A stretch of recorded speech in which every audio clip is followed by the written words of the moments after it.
नमस्कार मित्रों। हमने अभी तक चर्चा करी थी उत्तराखंड के वनों के बारे में, साथ ही चर्चा करी थी वहाँ होने वाले वृक्षों के बारे में। मगर जंगलों से तात्पर्य मात्र वृक्ष से नहीं होता, कुछ अन्य लोग भी ऐसे हैं जिनकी वहाँ पर जिंदगी चलती है। हम वन्य जीवों की बात कर रहे हैं जिनका वो घर है। हमने अभी तक जंगलों की बात की थी, वन पंचायतों की बात की थी, वहाँ से होने वाले राजस्व की बात की थी, मनुष्य उन जंगलों का किस तरह से इस्तेमाल करता है, कितना हिस्सा इस्तेमाल करता है, वो सारा विश्लेषण हमने अपने पिछले अध्याय में किया। मगर हम आज बात करने वाले हैं उन क्षेत्रों की। देखिए, जंगल सारा आपके लिए नहीं है, एक जंगल का बड़ा हिस्सा उनके लिए भी आरक्षित करना ज़रूरी है जो वहाँ पर जीव जंतु रहते हैं। अगर जीव जंतु नहीं रहेंगे तो इससे हमारी जैव विविधता पर बड़ा नकारात्मक असर पड़ेगा। एक फूड चेन जो बिगड़ सकती है, एक इकोसिस्टम जो असंतुलित हो सकता है। इसीलिए इसके ऊपर कई पर्यावरणीय सम्मेलन हुए जहाँ वन्य जीवों की रक्षा के लिए कई प्रयास किए गए। उसी के अंतर्गत हमारे देश में भी कई नेशनल पार्क हैं, राष्ट्रीय पार्क हैं, कई वन्यजीव अभयारण्य हैं, कई जैव मंडल आरक्षित क्षेत्र हैं। हिंदुस्तान में सबसे ज़्यादा जो जैव विविधता पाई जाती है वो पश्चिमी घाट में पाई जाती है, जहाँ विभिन्न प्रकार के जीव जंतु वहाँ मिलते हैं, पेड़ पौधे मिलते हैं। मानसूनी क्षेत्र होने के कारण यहाँ सीजनल, मतलब जब बरसात होती है तो घास के मैदान खड़े हो जाते हैं और कई जीव जंतु उसी पर आश्रित हैं। जंगलों का निर्माण भी मानसून के कारण ही संभव हो पाया है। जिन क्षेत्रों में अत्यधिक मात्रा में बरसात होती है उन क्षेत्रों में जंगल खड़े हो जाते हैं। और जब बात उत्तराखंड की होगी तो उत्तराखंड पर्वतीय क्षेत्र होने के कारण ढालों पर यहाँ अत्यधिक जंगल भी हैं और उन जंगलों में कई दुर्लभ प्रजातियां भी यहाँ रहती हैं, जैसे हिम तेंदुआ, गिद्ध, सफ़ेद ऊँट वाले गिद्ध जो लगभग विलुप्ति की कगार पर हैं। और अगर ये विलुप्त हो जाएंगे तो हमारे इकोसिस्टम पर बहुत धक्का पड़ेगा। बाघ जो भारत का राष्ट्रीय पशु है, जिसको अंग्रेजी में टाइगर बोलते हैं, अगर वही समाप्त हो जाएगा तो हम राष्ट्र पशु किसे कहेंगे। ये भी भारत की वैश्विक धरोहर है। और जंगल और मनुष्य का एक आपस में जो रिश्ता है वो इन वन्य जीवों के कारण भी बना हुआ है। तो आज हम बात उन्हीं वन्य जीव अभयारण्य और नेशनल पार्क की करने वाले हैं। सबसे पहले हम समझते हैं राष्ट्रीय पार्क क्या होते हैं। राष्ट्रीय पार्क प्रतिबंधित क्षेत्र होता है, ऐसा प्रतिबंधित क्षेत्र जो सिर्फ जानवरों के लिए आश्रित होता है, जिसमें जानवरों को संरक्षण दिया जाता है ताकि वो आसानी से विचरण कर सके। लेकिन मनुष्य के यहाँ पर विचरण करना प्रतिबंधित है, बिना परमिशन के मनुष्य यहाँ नहीं जा सकता। लकड़ी काटना तो दूर, चारागाह का क्षेत्र भी ये नहीं होता, उसके लिए भी अनुमति लेनी पड़ती है। और अगर बात करें वन्य जीव अभयारण्य की तो ये क्षेत्र राष्ट्रीय पार्क जितना बड़ा तो नहीं होता, लगभग उतने आकार का हो सकता है, मगर यहाँ पर चारागाह और सामान्य गतिविधियाँ हो सकती हैं। परंतु ये भी ध्यान रहे कि ये वन्य जीव अभयारण्य भी जानवरों के लिए ही संरक्षित रहते हैं, मगर यहाँ पर कुछ हद तक छूट जानवरों के लिए और मनुष्य के लिए भी मिल जाती है। ये बेसिक अंतर है राष्ट्रीय पार्क और वन्यजीव अभयारण्य का। वर्तमान में उत्तराखंड में 6 राष्ट्रीय पार्क हैं और इन 6 राष्ट्रीय पार्क में भारत का सबसे प्राचीन, हिंदुस्तान का सबसे प्राचीन राष्ट्रीय पार्क भी है। साथ ही साथ टाइगर प्रोजेक्ट जो भारत का राष्ट्र पशु है, जो गौरवान्वित करता है भारत की इस धरोहर को। राष्ट्र पशु बाघ कर्नाटक के बाद सबसे ज़्यादा आपको उत्तराखंड के क्षेत्र में मिलेगा, मध्य प्रदेश और उत्तराखंड में, समझिएगा। और अगर आप नेशनल पार्क की बात करेंगे तो सबसे ज़्यादा नेशनल पार्क बाघ हमारे कॉर्बेट नेशनल पार्क में आपको मिलेंगे। इस क्षेत्र में तकरीबन 250 की संख्या के आसपास उत्तराखंड में आज भी बाघ मौजूद हैं, जो दिखाता है, दर्शाता है बाघ के लिए लगातार, बाघ की जनसंख्या बढ़ाने के लिए लगातार यहाँ प्रयास किए जाते हैं। आज हम चर्चा करने वाले हैं इन 6 नेशनल पार्क की और उसके अतिरिक्त 7 वन्यजीव अभयारण्यों की जो उत्तराखंड में है। सबसे पहले हम चर्चा करेंगे उत्तराखंड के सबसे प्राचीन नेशनल पार्क की। देखिए, मानचित्र में आपको दिख रहा होगा जो नीले कलर में डॉट हमने बिंदु दिखाए हैं, ये राष्ट्रीय पार्क हैं। और जो आपको रेड कलर में दिख रहा होगा, रेड कलर में वन्यजीव अभयारण्य का हमने क्षेत्र आपको यहाँ पर दिखाया है। एक क्षेत्र आपको ये वेटलैंड संरक्षण क्षेत्र दिख रहे होंगे। इनके अतिरिक्त जो संरक्षण वाले क्षेत्र हैं वो हमने आपको ग्रीन कलर में दिखाए हैं, आप ध्यान से देखिएगा ग्रीन कलर में। तो सबसे पहले हम चर्चा करते हैं राष्ट्रीय पार्क कॉर्बेट की। कॉर्बेट 1936 में बना। शुरुआती दौर में इसका नाम हेली नेशनल पार्क था। 1949 में इसका नाम पड़ा रामगंगा नेशनल पार्क, क्योंकि इस नेशनल पार्क से रामगंगा बहती है।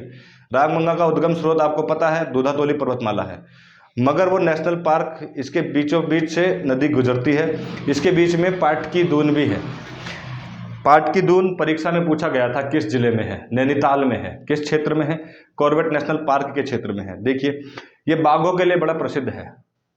हिंदुस्तान का सबसे प्राचीन 1936 में बना था। इसका क्षेत्रफल देखिए आप 520 किलोमीटर है। 2 जिलों में है, अल्मोड़ा और नैनीताल और पौड़ी, 2 जिलों में इसका विस्तार है।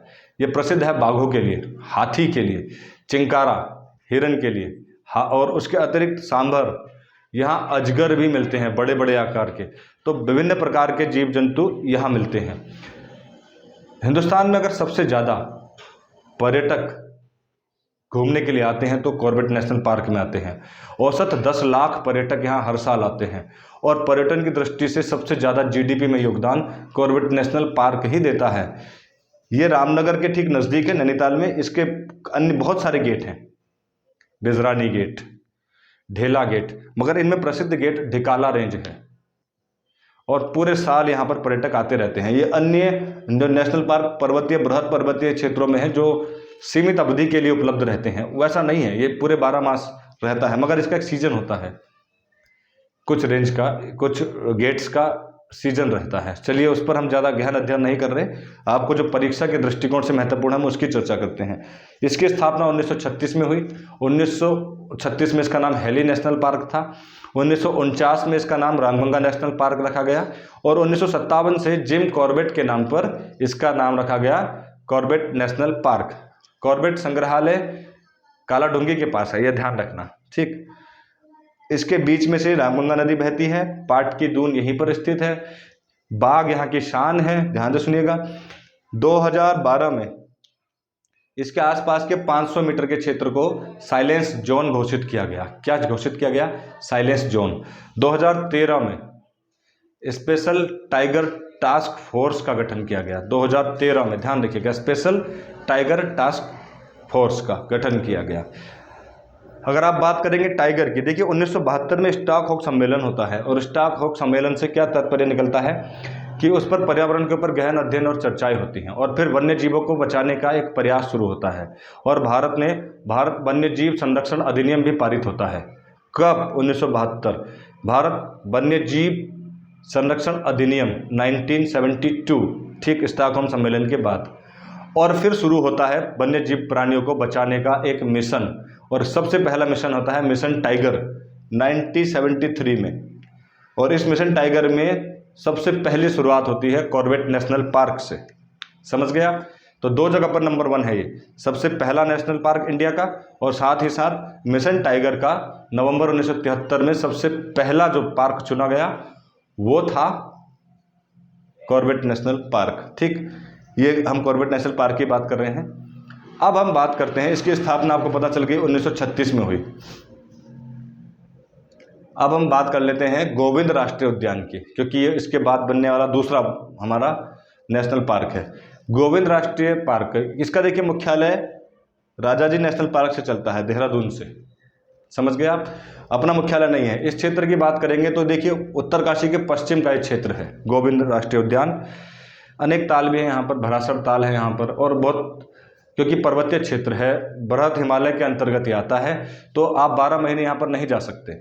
क्षेत्रफल की अगर आप बात करेंगे तो इसका क्षेत्रफल 472 किलोमीटर है। 472 किलोमीटर स्क्वायर में गोविंद राष्ट्रीय उद्यान है। देखिए इसी के अंदर गोविंद वन्यजीव विहार भी आता है, अभी उसकी चर्चा बाद में करेंगे। यहाँ पर मुख्य तौर पर क्या पाया जाता है आप बताइए, या मैं आपको बता देता हूँ। यहाँ पर भूरा भालू, कस्तूरी मृग जो उत्तराखंड का राज्य पशु है, ठीक। हिम तेंदुआ, स्नो लेपर्ड, ये भी दुर्लभ प्रजातियों में से है जिसे बचाने के लगातार प्रयास किए जा रहे हैं, ठीक। काला भालू मोनाल, यानी कि उत्तराखंड का राज्य पक्षी भी यहाँ मिलेगा और राज्य पशु भी इधर मिलेगा। गोविंद राष्ट्रीय उद्यान की बात हो रही है।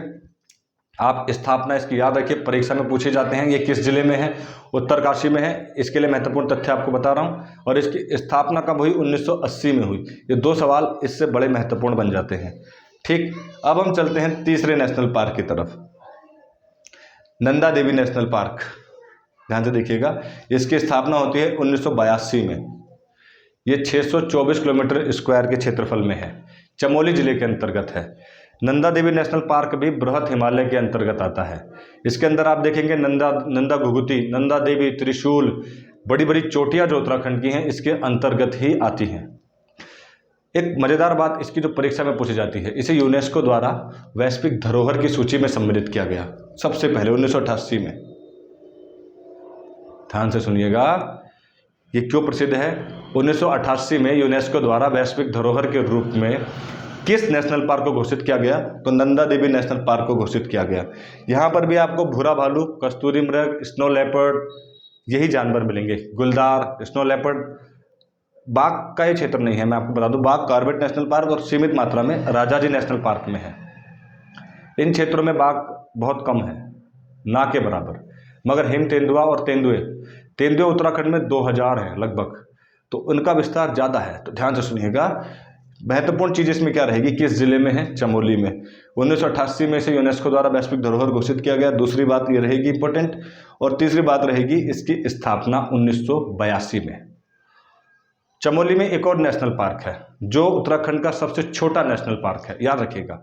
उस फूलों की घाटी हम उसको बोलते हैं। फूलों की घाटी को हम नंदन कानन, अलका, गंधमादन, 3 अन्य नामों से भी जानते हैं, और भ्यूंडार घाटी के नाम से भी। भ्यूंडार घाटी यहीं पर है, हमने ज्योग्राफी की क्लास में भी आपको बताया था।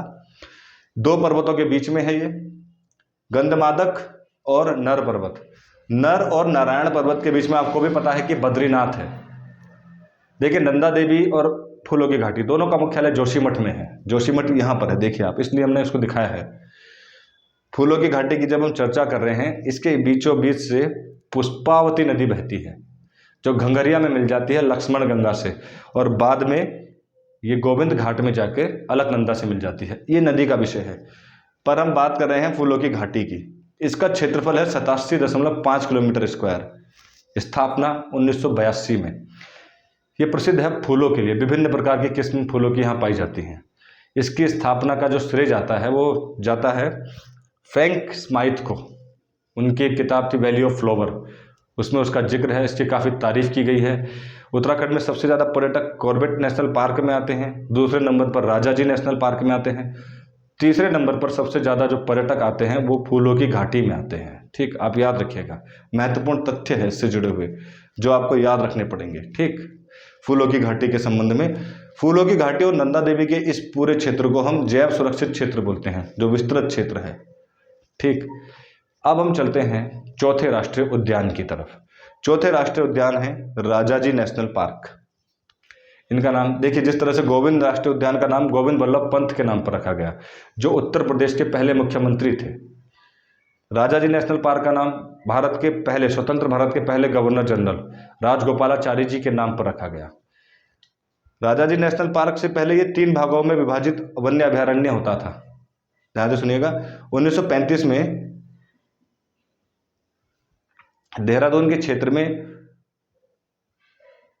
मोतीचूर नेशनल पार्क वन्यजीव अभयारण्य था।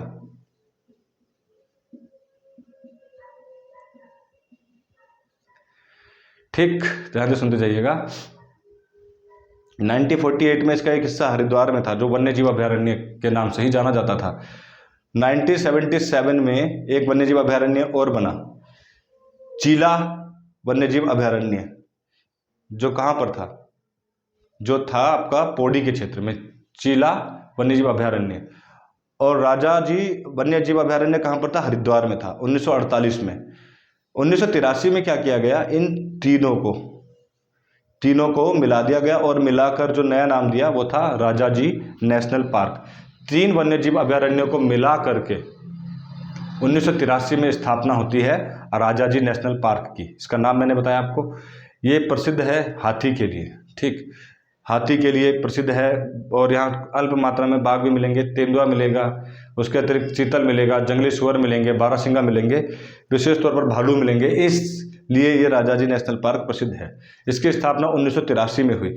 कॉर्बेट नेशनल पार्क के बाद सबसे ज़्यादा जो पर्यटक आते हैं राजाजी नेशनल पार्क में आते हैं। मैदानी क्षेत्र के नज़दीक है, और इसका क्षेत्रफल 820 किलोमीटर स्क्वायर है।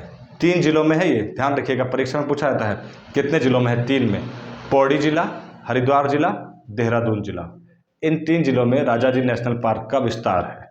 अब हम बात करते हैं अंतिम नेशनल पार्क की, जो अंतिम भी है, 1989 में बना है, और जो उत्तराखंड का सबसे बड़ा नेशनल पार्क है। परीक्षा के लिए भी महत्वपूर्ण हो गया।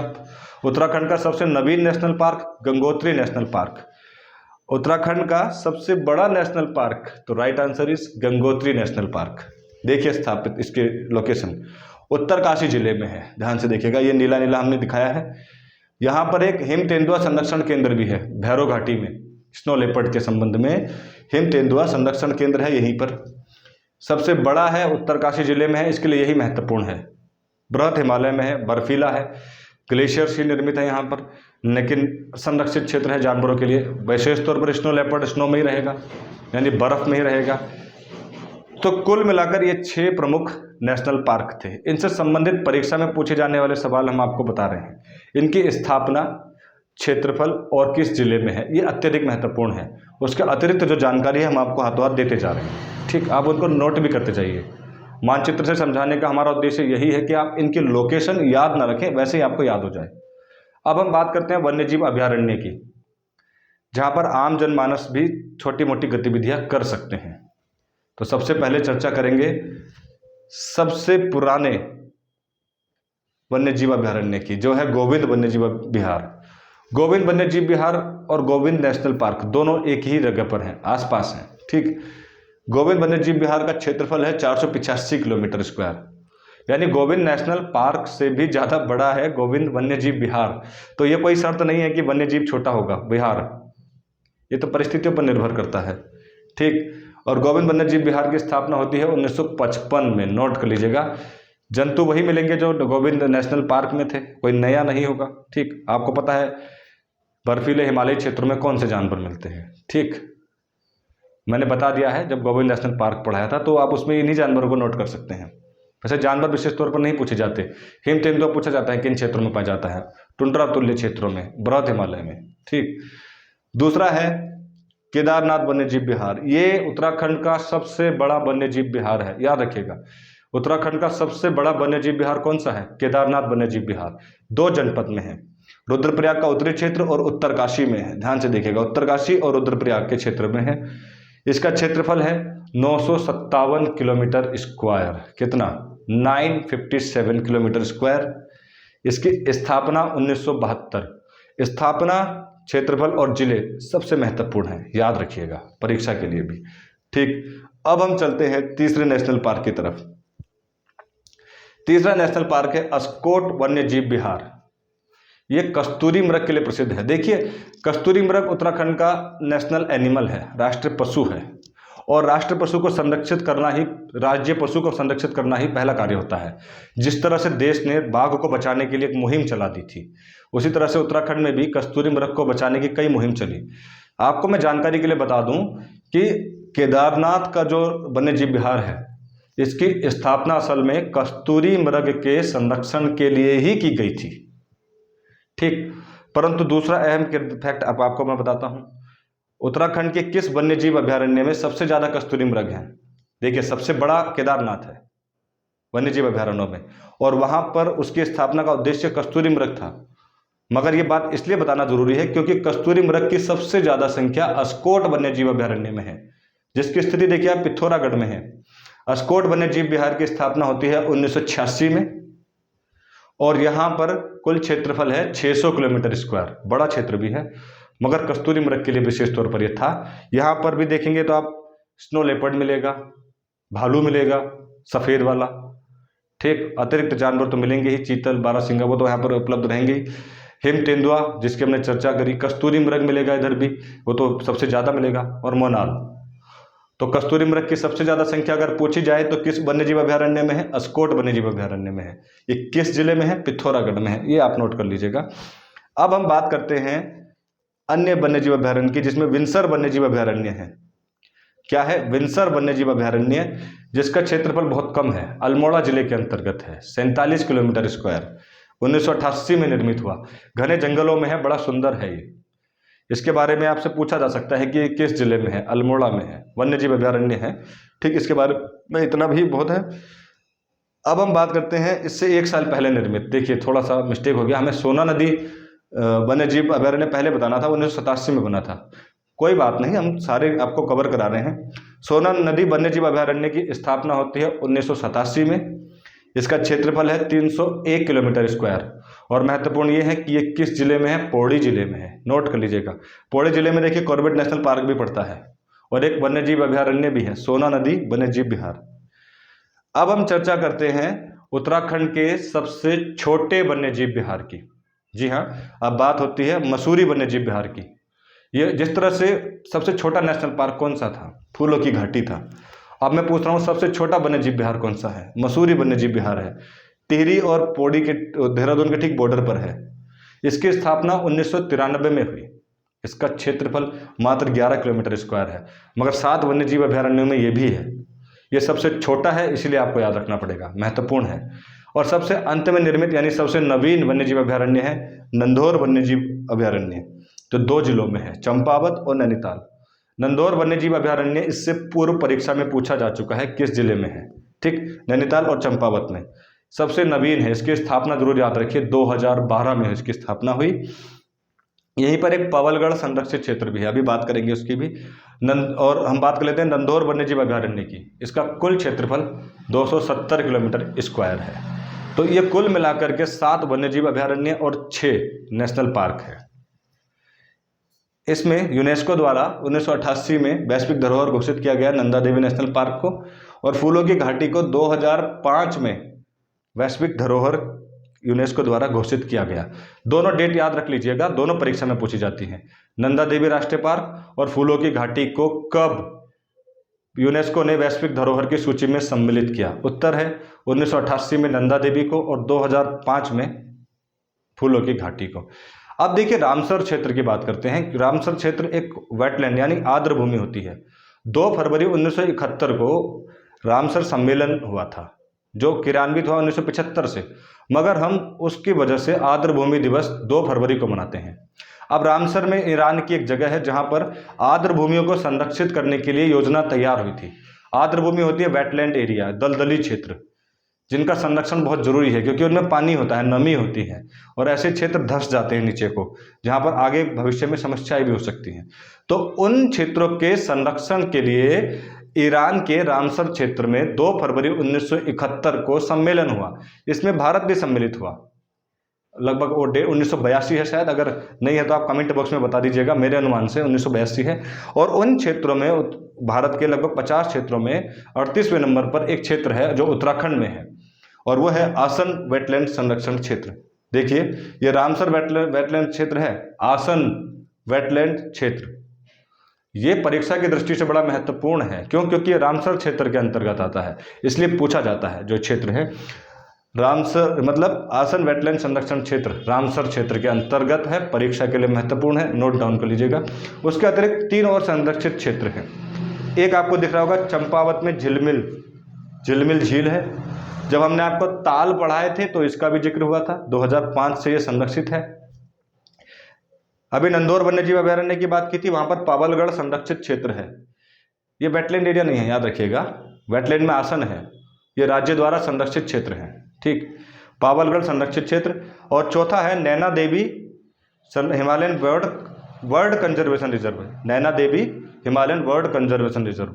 यहाँ विभिन्न प्रकार के पक्षी आते हैं घूमने के लिए, बड़ी सुंदर जगह है। नैनीताल की तो बात ही करना, मतलब आपको पता है कितनी सुंदर जगह है। तो यहाँ पर पक्षियों के लिए ये सेंचुरी बनाई गई थी जो संरक्षित क्षेत्र के अंतर्गत आती है। अब इससे संबंधित अहम जानकारियां हम आपको देते हैं। देखिए अब थोड़ा आपको नॉलेज दे देते हैं। गोविंद बल्लभ पंत उच्च स्थलीय प्राणी उद्यान 1995 में कहाँ बना? नैनीताल में। अब ये परीक्षा के दृष्टिकोण से इनसे संबंधित और इसके अतिरिक्त जानकारियों के लिए आपसे पूछे गए सवालों के हम उत्तर देने हैं। गोविंद बल्लभ पंत उच्च स्थलीय प्राणी उद्यान कहाँ पर है? नैनीताल में है। इसकी स्थापना कब हुई? 1995 में हुई। टाइगर वॉच परियोजना 1991-92 में शुरू हुई। मिशन टारगेट टाइगर 1973 में हुआ, लेकिन टाइगर वॉच परियोजना 1991-92 में शुरू हुई। नोट करते जाइएगा इनको। कस्तूरी मृग परियोजना 1970। कस्तूरी मृग उत्तराखंड का राज्य पशु है। जिस तरह से आप टाइगर प्रोजेक्ट चलाते हैं, यहाँ 1970 में यानी उससे 3 साल पहले कस्तूरी मृग परियोजना भी चल पड़ी। हाथी परियोजना 1992। हाथी परियोजना नेशनल लेवल पर भी कई बार परीक्षा में पूछी जाती है। टाइगर और हाथी परियोजना विशेष तौर पर याद रखिए 1992 में शुरू हुई। आपके ग्रुप सी की परीक्षा में यह सवाल पूछा जा सकता है, हाथी परियोजना। गिद्ध संरक्षण प्रोजेक्ट 2006, गिद्ध देखिए विलुप्त प्रजाति की तरफ बढ़ चला है। आजकल गिद्ध बड़े कम दिखते हैं। आपने देखा होगा कि पहले गिद्ध बहुत जल्दी एक क्षेत्र में इकट्ठा हो जाया करते थे। आज के दौर में हम अखबारों में भी पढ़ते हैं कि गिद्धों की संख्या में लगातार कमी हो रही है। तो उन्हें संरक्षण या उनका बचाव करने के लिए एक प्रोजेक्ट बनाया गया था, जिस तरह से टाइगर और एलिफेंट के लिए है। वो कब बनाया गया था? 2006 में। हिम तेंदुआ परियोजना, स्नो लेपर्ड, ये भी दुर्लभ प्रजाति है। इसके अखबार में आप कटिंग भी देखते होंगे, यहाँ पाया गया हिम तेंदुआ, वहाँ पाया गया हिम तेंदुआ। इसको बचाने की भी लगातार मुहिम है। जिस क्षेत्र में पाया जाता है उस क्षेत्र को हमारा फॉरेस्ट विभाग नोट कर लेता है और वहाँ पर इसके संरक्षण की प्रक्रियाएं शुरू हो जाती हैं। तो ये परियोजना कब से शुरू हुई? 2009 से। कस्तूरी मृग अनुसंधान केंद्र कहाँ पर है? मेहरोडी में है। नोट करिएगा परीक्षा के लिए, क्योंकि राज्य पशु है। कस्तूरी मृग अनुसंधान केंद्र मेहरोडी में है। स्थापना होती है 1977 में, 1977। और अंत में कस्तूरी मृग प्रजनन एवं संरक्षण केंद्र, यानी मृग प्रजनन आबादी को बढ़ाने के लिए, ये 1982 में स्थापित हुआ। काचुला खर्क नाम की जगह पर। खर्क मतलब घास के ही क्षेत्र है जहाँ पर मृग विहार कर सकता है, विचरण कर सकता है। तो ये प्रमुख हमारे नेशनल पार्क थे और उनसे संबंधित जानकारियाँ थी जो लगातार परीक्षा में भी आती हैं। आपके ज्ञान के लिए भी महत्वपूर्ण है, समझ के लिए महत्वपूर्ण है, और जंगलों के महत्व से में इन जानवरों के योगदान के लिए बड़ी जानकारी महत्वपूर्ण है। उत्तराखंड में जंगलों की संख्या बहुत अत्यधिक है, तो हमारा उद्देश्य भी है कि इन वन्य जीवों की रक्षा करना, इनके जंगल, इनके आवास से इनको मुक्त ना करना। उसके प्रयास में ये नेशनल पार्क और वन्य जीव अभ्यारण्य लगातार बनाए भी जाते हैं और आपको रोजगार का सृजन भी यहाँ से होता है। ठीक, तो फिलहाल अभी हमें चर्चा करनी है वन आंदोलनों की। इसके बारे में अपनी प्रतिक्रिया जरूर दीजिएगा कि आपको ये कैसा लगा। धन्यवाद।